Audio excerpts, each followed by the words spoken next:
You know, all new ideas result from somebody, an individual observing something very interesting. For example, Dr. Zagan and Dr. Bahari. This was the front page of Lancet, the British Medical Journal. It says, if everything has to be double-blinded, randomized, and evidence-based, and in internal medicine they often say this, where does this leave new ideas? Some folks, if you're interested in reading some of my ideas, my first book was the alpha-lipoic acid breakthrough. And I just looked at Amazon the other day, and I saw it was, even after years in publication, it was #1 on the antioxidant books.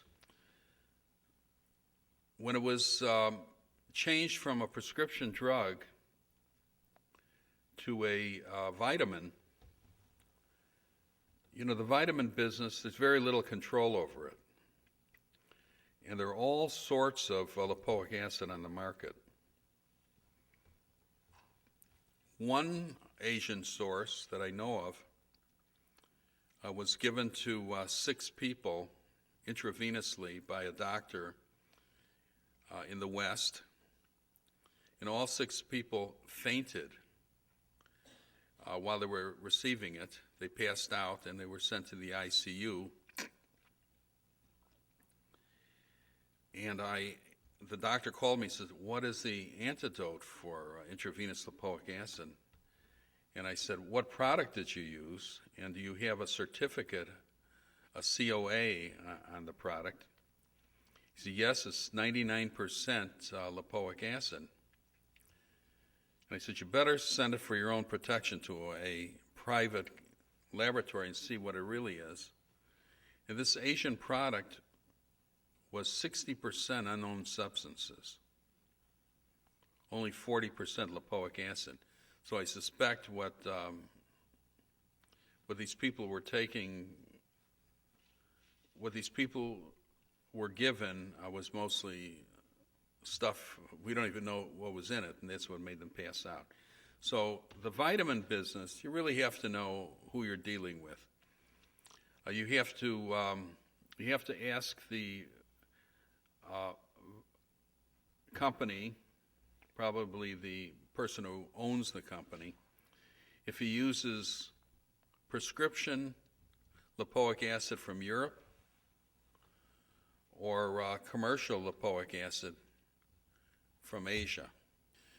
Originally, it was an intravenous drug, an FDA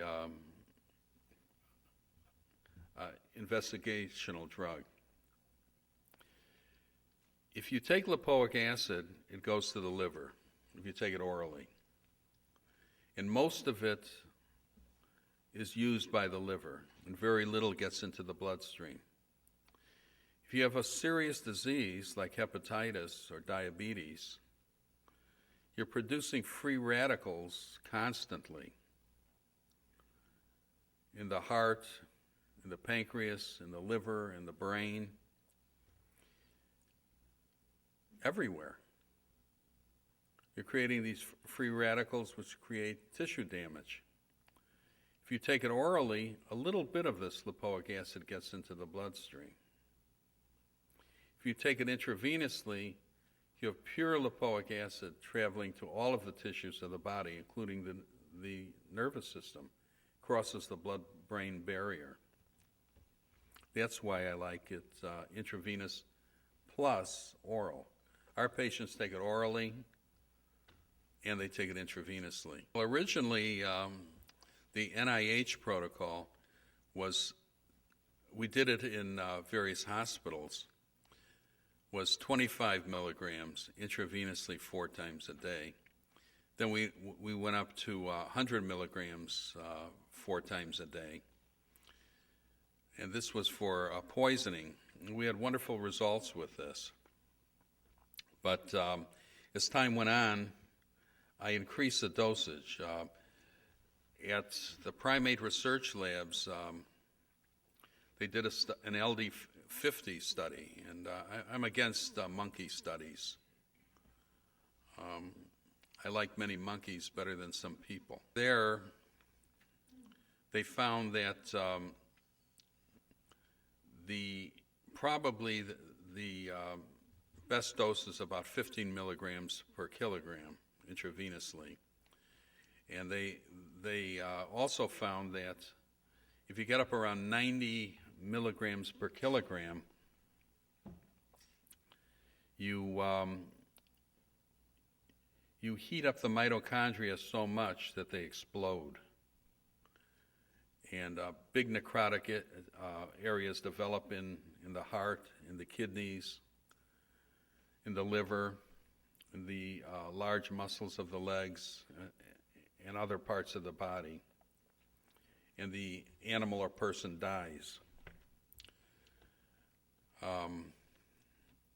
I actually saw the necropsies, the autopsies on these animals. And at the university, I did the electron microscopy studies, which we hope to publish soon, showing how an overdose of lipoic acid could just blow up the mitochondria. I had nothing to do with the monkey studies, but I thought it might be a good idea to do the electron microscopy studies. And that there are 3 people involved, Dr. Vigil, Dr. Garcia from Emory University, and myself. And that should be out within a year or two when I get some time to. I have so much data and so little time to publish. I hope my son comes in with me next year so I'll have a lot more time. Well, there are many doctors in this country that do this.